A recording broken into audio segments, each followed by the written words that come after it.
The following haunting took place in 1961 in Port Washington, a hamlet on the north shore of Long Island, New York. It was a large house situated on Carlton Street and not far from the waterfront. A couple by the name of Frank and Carol Fleming and their two daughters, 13 and 8, were shown a once charming house but had since become dilapidated. Nevertheless, they decided to buy it as they could not believe the bargain price they'd got it for. They moved into the house immediately and would gradually restore it. It was a 2-story house with 12 rooms in all, with a large staircase. One morning, with her husband at work and the girls at school, Carol decided to make an early start on decorating and decided to start on the master bedroom because it was a complete eyesore. Over a period of a few days, she'd painted the bedroom white and at this stage was feeling optimistic about the house. One day Carol was hanging up new curtains in the bedroom, but then had an overwhelming feeling that someone behind her was giving her a hostile glare, and quickly turned around, but there was nobody there, but could feel the unnerving presence of someone next to her in the room, and she could literally feel their hatred. Feeling both spooked and intimidated, Carol immediately put down the curtains and left the house, and spent the next few hours shopping. When it was time to return home, she dismissed the incident and put it down to her vivid imagination. Although Carol had no interest in the paranormal, she had over the years realised that she possessed a degree of ESP powers. Whenever someone close to her was involved in a tragedy, she somehow knew beforehand, and on some occasions knew what someone was about to say to her. A short time after the unsettling incident, she was in bed asleep and was awoken by the telephone ringing. Unfortunately, the telephone was downstairs, and so begrudgingly crawled out of bed to answer the phone. She wondered who could be calling them at this ungodly hour, and besides, their phone number was unlisted. By the time she reached the top of the stairs, Carol was now fully awake, as the phone continued to ring at the bottom of the stairs. As she put her foot onto the first step, she felt herself being pushed by unseen hands and fell down onto the first landing. The moment she fell, the phone stopped ringing. The accident caused severe injuries, and her husband put her down to being drowsy whilst walking down the stairs. But Carol knew better. She had definitely felt a hand push her in the back and had not slipped. Carol and her husband checked all the people who had their unlisted phone numbers, but none of them had called. So who had? From the moment she was pushed down the stairs, her optimism vanished and she was now looking forward to leaving the house. It took quite a while for her physical injuries to heal, and her mental health had taken a hard knock. One evening when her husband was out, Carol was sitting in the downstairs living room reading a book. Suddenly, for some unknown reason, she felt as if someone was watching her, and she lifted her eyes from the book and glanced towards the stairwell. At the very same spot she had landed after being pushed down the stairs stood a man whose face was in the shadows, but she was able to make out that he was wearing dark clothes. Carol just stared at the man in total astonishment for several moments. When she became fully aware of what she was actually seeing, the apparition vanished. It was as if he wanted to let her know of its presence. Carol was now frozen in fear and could not bring herself to move until her husband arrived home. She knew the man on the stairs wanted her to approach him, but did not have the courage. She would regularly hear strange sounds and odd noises, along with creaking on the stairwells, and decided to call in specialists to check on the house's overall structure, but they found no problems. Instead of giving her comfort, it now unsettled her even more, because she now knew that everything she was hearing were not natural causes for the disturbances. Carol was at a loss at what to do because none of her family had experienced anything unusual and did not want to discuss such matters with her daughters. One night, while she was cleaning up after dinner, her husband was working late and the girls were in bed.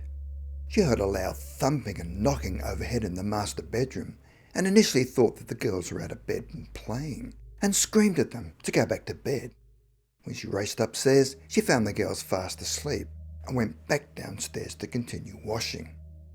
Then the noises immediately started up again, and she ran back up the stairs.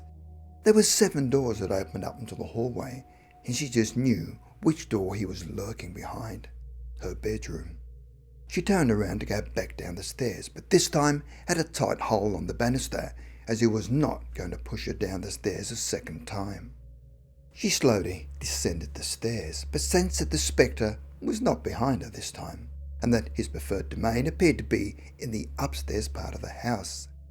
Whenever she was outside in the backyard, she could feel him looking at her the whole time and sensed his burning eyes.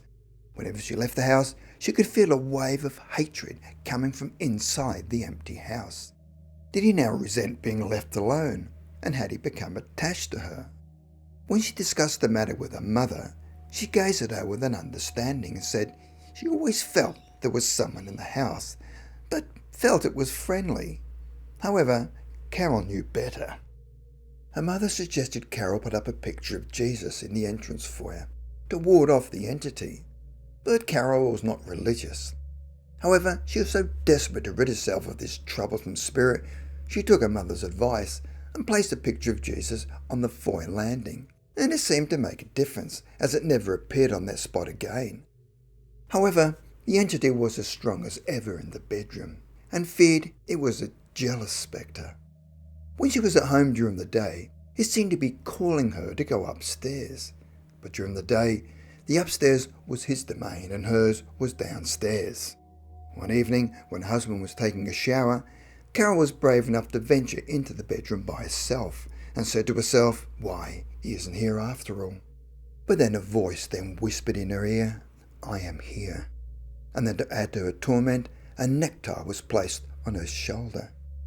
But she was only fooling herself and realised that this thing had now terrified her with this last trick, and felt that this was the final straw that broke the camel's back. Late that night, she had a serious discussion with her husband because they both loved the house and had put a lot of work into it, but were they willing to share the rest of their life with a ghost? However, other than the accident on the stairs, nothing else had actually happened, and had had many opportunities to do so. Finally, though, they decided it was time to sell and placed an ad in the New York Times. One day, her natural abilities as a medium came through when she sat down and relaxed her mind and was finally able to communicate with the spirit, and the relationship appeared to have changed, and she no longer feared him. She was finally able to hear his story and found that he was a young man of about 17 with a slight build. He had light hair, high cheekbones and deep-set eyes. He was French-Canadian and was in the Canadian Navy, but had lost his life at sea and desperately wanted her to deliver a message to someone. Unfortunately, Carol was unable to clearly get the message or the name of the individual, but she was able to get the name of the ship, which sounded like the Tacoma. She rang the Canadian Navy, who said that they did not have a ship by that name, but they did have a minesweeper called Transcona that had been in service in World War II between 1942 and 1945. Carol immediately felt it was the right ship, while at the same time the atmosphere appeared to lighten in the house. The young man was now starting to be seen by her daughters when a 13-year-old asked who was the young man walking in the hallway at night, but her mother tried to calm her, telling her it must have been a dream. Her younger daughter also had an experience when she was in the bath and saw a young man open the door and turn and walk through to her sister's room. Carol could not explain that away, but eventually managed to calm her down. Although Carol continued to try and communicate with the young man, she was still unable to find out his name or who he was trying to communicate with. He had died suddenly and was still trying to cope with his death, even though the war had ended many years before. The family eventually sold the house to a police officer with 6 children, and word had later got around that it was not a happy home for them, as little things kept going wrong for no apparent reason and the bedroom door kept closing by itself. Carol had remembered that the young entity always wanted the door open, as she too had tried to keep it closed. Carol hoped that the young man would one day leave on his own account and finally come to terms with his sudden death and to be able to move on.